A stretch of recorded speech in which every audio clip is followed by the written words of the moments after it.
नमस्कार, मैं अजय शास्त्री एक बार फिर से उपस्थित हूँ कक्षा 6 रुचिरा भाग 1 का तीसरा पाठ लेकर, जिसका नाम है शब्द परिचय तृतीय।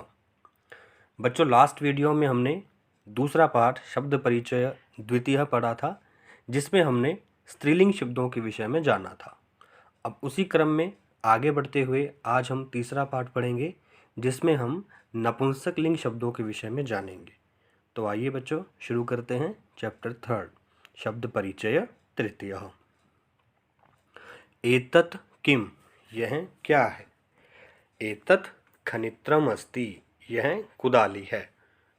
श्रमिका खनित्रम चालयति, महिला मजदूर कुदाली चला रही है। देखो बच्चों, इस पैराग्राफ में जो पहला शब्द है एतत्, इसका अर्थ होता है यह।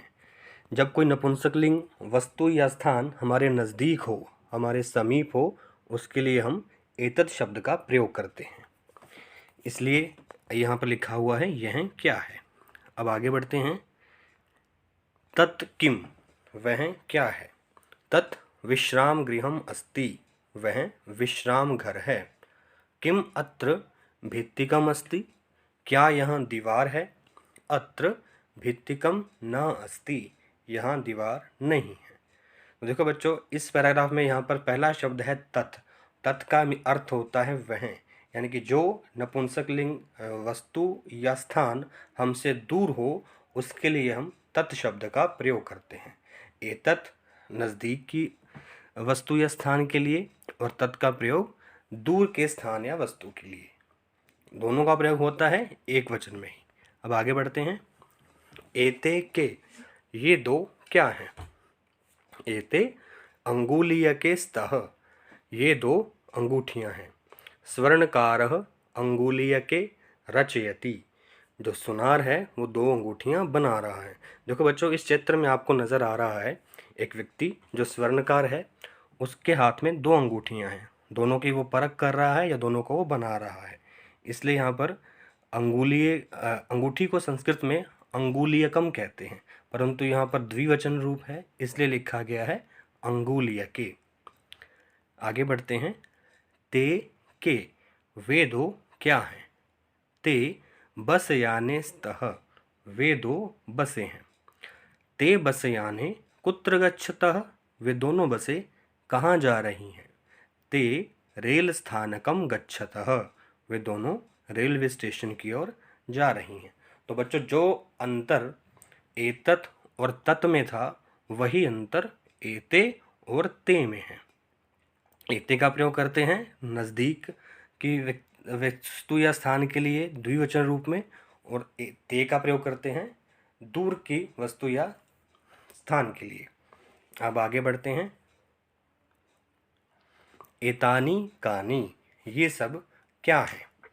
एतानी करवस्त्राणि सन्ति, ये सब रुमाल हैं। तो किम एतानी पुराणानि, क्या ये सब पुराने हैं। न एतानी तु नूतनानि, नहीं ये सब नए हैं। बच्चों, रुमाल को संस्कृत में करवस्त्रम कहते हैं। अब यहाँ पर बहुवचन है, 4 रुमाल हैं, सादा रुमाल हैं, तो यहाँ पर बहुवचन में करवस्त्रम का क्या रूप होगा। करवस्त्रम, करवस्त्रे, करवस्त्राणि। आगे बढ़ते हैं। तानी कानी, वे सब क्या हैं। तानी कदली फलानि सन्ति, वे सब केले हैं। किम तानी मधुरानी, क्या वे सब मीठे हैं। आम तानी मधुरानी पौषकानि च, हाँ वे सब मीठे और पोषक हैं। देखो बच्चों, इस पैराग्राफ में तानी का अर्थ होता है वे सब, यानी कि बहुवचन के लिए इसका हम प्रयोग करते हैं। और यहाँ पर लिखा हुआ कदली फलानी, हालांकि केले के फल को कदली फलम कहते हैं। क्योंकि यहाँ पर बहुवचन रूप है, इसलिए कदली फलम के स्थान पर कदली फलानी लिखा हुआ है। और देखो बच्चों, इसी पैराग्राफ का जो लास्ट सेंटेंस है, उसका जो पहला वर्ड है आम, इस आम का मीनिंग मैंगो नहीं होता है। इस आम को हम संस्कृत में हाँ, इसका अर्थ रहता है हाँ, वे मीठे और पोषक हैं। अब आगे बढ़ते हैं बच्चों। अब हम यहाँ पर थोड़ा विस्तार से समझेंगे कि एतत् और तत् में क्या क्या अंतर होता है। एतत् का अर्थ होता है यह, और तत् का मीनिंग होता है वह। एतत् का प्रयोग हम किसके लिए करते हैं? जो हमारे नज़दीक हो, समीप हो। और तत् का प्रयोग हम कहाँ करते हैं? जब हमसे दूर हो। जैसे यहाँ पर लिखा हुआ है एतत्, एते, एतानि। उसी प्रकार तत् के क्या रूप चलते हैं? तत्, ते, तानि। अब हम एक एक सेंटेंस बनाएंगे इन सभी रूपों से। जैसे एतत् शब्द का एक वचन में एक वाक्य क्या लिखा हुआ है? एतत् फलम, यानी कि यह फल। एते फले, ये 2 फल। एतानि फलानि, ये सब फल। उसी प्रकार तत् शब्द से एक वाक्य बनाते हैं। तत्फलम, वह फल। ते फले, वे 2 फल। और तानि फलानि, वे सब फल। बच्चों आगे बढ़ते हैं इस पाठ के अभ्यास के प्रश्नों की ओर। फर्स्ट का जो ख पार्ट है, देखो इसमें क्या लिखा हुआ है? चित्राणि दृष्ट्वा पदानि उच्चारयत।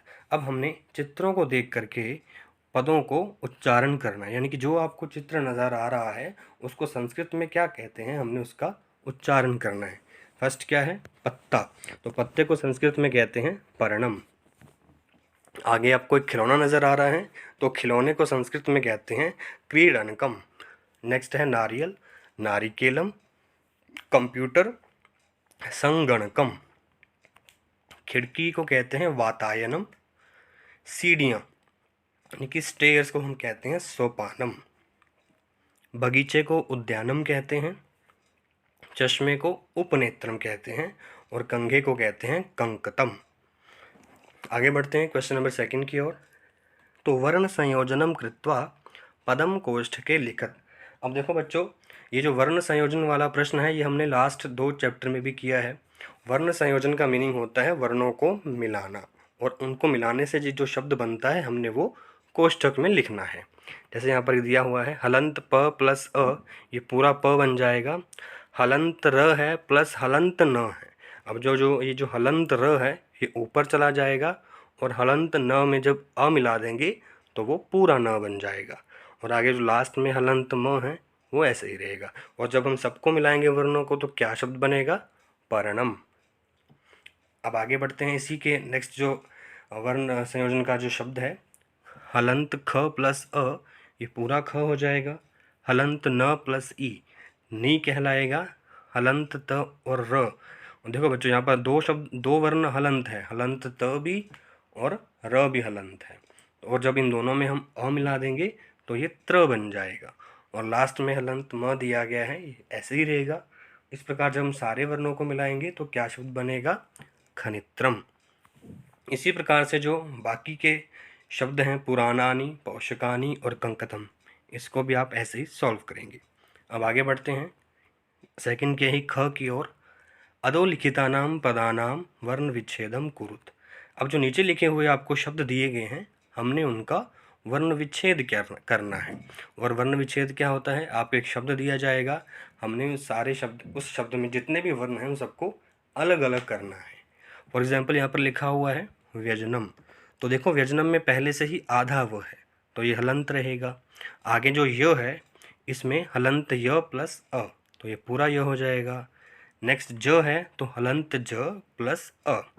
फिर आगे न है तो हलंत न प्लस अ। और लास्ट में हलंत म है वो ऐसे ही रहेगा। तो इस प्रकार से हम व्यजनम का वर्ण विच्छेद करेंगे। नेक्स्ट है पुस्तकम, हलंत प प्लस उ, हलंत स प्लस त प्लस अ, क्योंकि यहाँ पर स हलंत पहले से ही आधा है इसलिए वो हलंत लिखेंगे। फिर है क प्लस अ और आगे हलंत म। तो इस प्रकार से पुस्तकम का वर्ण विच्छेद होगा। इसी प्रकार जो बाकी भित्तिकम है, नूतनानी है, वातायनम है और उपनेत्रम है, इनका भी आप इसी प्रकार से वर्ण विच्छेद करेंगे। अब आगे बढ़ते हैं क्वेश्चन नंबर 3। चित्राणि दृष्ट्वा संस्कृत पदानि लिखत। अब हमने चित्रों को देख करके उनको संस्कृत में क्या कहते हैं वो लिखना है। तो सबसे पहले आपको नज़र आ रहा होगा कि आम का फल है, आम को संस्कृत में कहते हैं आम्रम। नेक्स्ट एक पत्ता है, तो पत्ते को कहते हैं पर्णम। पंखा, पंखे को कहते हैं व्यजनम। रुमाल को कहते हैं करवस्त्रम। धागे को कहते हैं सूत्रम। और छतरी या छाते को कहते हैं छत्रम। अब आगे बढ़ते हैं बच्चों क्वेश्चन नंबर 4। देखिए चित्रम दृष्ट्वा उत्तरम लिखत। अब हमने चित्र को देख करके उत्तर देना है। जैसे फर्स्ट सेंटेंस है किम पतति, क्या गिर रहा है, तो हम इस चित्र में देखेंगे कि क्या गिर रहा है, वहाँ पर एक फल गिर रहा है ना पेड़ से अलग होकर, तो क्या लिखेंगे फलम पतति, फल गिर रहा है। मयूरोह किम कुरुतः, दो मोर क्या कर रहे हैं, वो नाच रहे हैं, तो इसलिए हम यहाँ लिखेंगे मयूरोह नृत्यतः। आगे है एते केस्तः, ये दो क्या है। अब देखो बच्चों ये खिलौने नज़र आ रहे हैं आपको, और खिलौनों को संस्कृत में कहते हैं क्रीडनकम। क्योंकि यहाँ पर दो हैं, द्विवचन रूप है, तो लिखेंगे एते क्रीडन के स्तः। नेक्स्ट है कानि विकसन्ति, क्या खिल रहे हैं, तो पुष्पानि विकसन्ति, फूल खिल रहे हैं। बालिकाः किं कुर्वन्ति, बालिकाएं क्या कर रही हैं, बालिकाः पठन्ति, बालिकाएं पढ़ रही हैं। नेक्स्ट बढ़ते हैं 5वें क्वेश्चन की ओर। निर्देशानुसारम वाक्यानि रचयत, अब हमने निर्देश के अनुसार वाक्यों की रचना करनी है। जैसे फर्स्ट आपको एग्जाम्पल के तौर पर समझाने के लिए दिया गया है एतत् पतति। अब इसका मीनिंग होता है कि यह गिर रहा है, हालांकि ये तो एक वचन में है, तो हमने इसको परिवर्तित करना है बहुवचन में। तो एतत् का बहुवचन में क्या रूप होता है, एतानि, और पतति का पतन्ति, तो वाक्य क्या बनेगा, एतानि पतन्ति। इसी प्रकार नेक्स्ट है एते पर्णे स्तः, ये दो पत्ते हैं। अब ये दो पत्ते हैं, ये वाक्य है द्विवचन में, और हमने इसको चेंज करना है बहुवचन में। तो क्या होगा, एते का एतानि, पर्णे का पर्णानि, और स्तः का सन्ति, तो वाक्य बनेगा एतानि पर्णानि सन्ति। नेक्स्ट है मयूरः नृत्यति, मोर नाचता है। अब ये एक वचन में दिया गया है और हमने इसको परिवर्तित करना है बहुवचन में, तो मयूरः शब्द का बहुवचन में रूप बनता है मयूराः, और नृत्यति का क्या होगा, नृत्यन्ति, तो शब्द वाक्य बनेगा मयूराः नृत्यन्ति।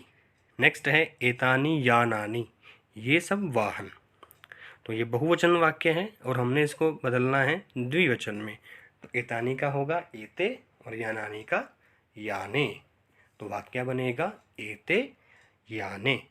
नेक्स्ट है छात्रे लिखतः, दो छात्र लिख रहे हैं। अब दो छात्र हैं तो ये द्विवचन का ही वाक्य है और हमने इसको बदलना है बहुवचन में, तो छात्रे के बाद क्या रूप होता है बहुवचन में, छात्राः, और लिखतः के बाद होगा लिखन्ति, तो छात्राः लिखन्ति।